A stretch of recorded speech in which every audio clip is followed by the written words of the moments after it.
मैं आपको एक दिव्य औषधि की पहचान करवा रहा हूँ। वो देखने में इस तरह का होता है। इसको कहा जाता है दूधी घास। इसमें बहुत सारे पेट संबंधी बीमारियों में फ़ायदा आता है। ये तो सबसे पहले बड़ी बात होता है कि किसी चीज़ का पहचान होना। अगर आप इसको ऐसे तोड़ेंगे तो इसमें दूध निकल आता है। इसकी 2 प्रजाति होता है, एक बड़ा होता है, एक छोटा होता है, लेकिन औषधीय गुण ज़्यादा छोटे वाला में पाया जाता है। इसलिए आज मैं आप सबके सामने छोटा वाला वीडियो शूट कर रहा हूँ, क्योंकि ये औषधीय गुण में अद्भुत है। इसको जैसे ही आप तोड़ेंगे, पतला सा हम डंडी तोड़ के दिखाएं, इसमें दूध निकलता है। आप इसको ऐसे भी चबा सकते हैं मुंह में डाल के। तो चबाएंगे तो टेस्ट भी इसका ठीक ठाक है।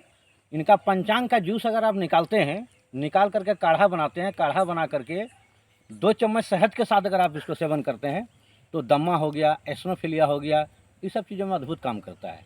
और इनकी पंचांग की अगर यदि पीस कर ये जूस निकालते हैं 10 ml और उनको सुबह खाली पेट में मिश्री मिला करके अगर आप पीते हैं तो नक्सीर की जो समस्या है वो ठीक। चलिए अब हम तीसरी फायदे पर आते हैं।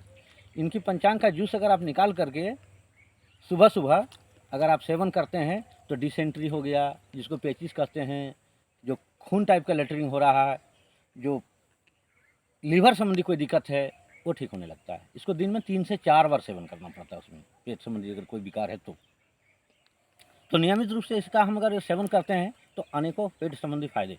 तो हमारे कहावतों में बुजुर्गों ने कहा है कि पेट सफा तो रोग दफा तो शरीर वफा।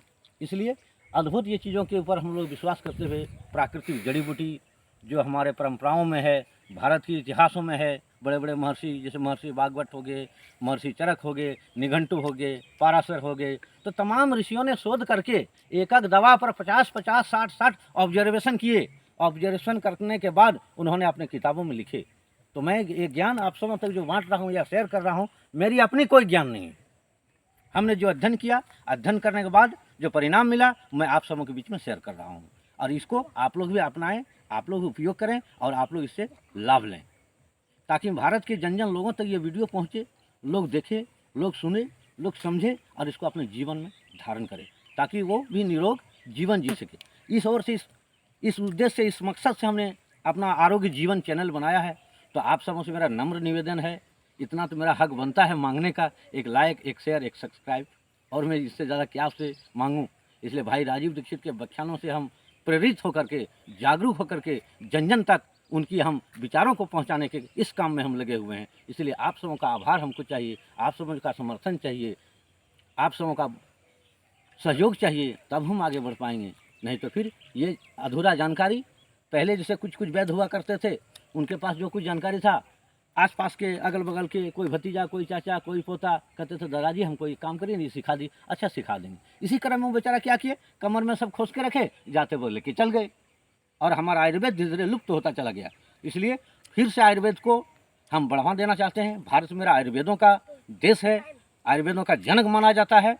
तो फिर से आयुर्वेद के रास्ते से हम भारत को सिरमौर बनाना चाहते हैं और दुनिया के लोग इस चीज़ को देखें, जाने और भारत की ओर आकर्षित हो ही रहे थे और होएंगे। आने वाले कल में भारत ही दुनिया को नेतृत्व करेगा आयुर्वेद के बारे में, और दुनिया को विश्वगुरु की पटल पर भारत ही स्वास्थ्य का जो बीड़ा उठाया है वो भारत ही विश्वगुरु कहलाएगा। इन्हीं शब्दों को के साथ हम अपने वाणी को विराम देते हैं। जय भारत, वंदे मातरम, जय हिंद।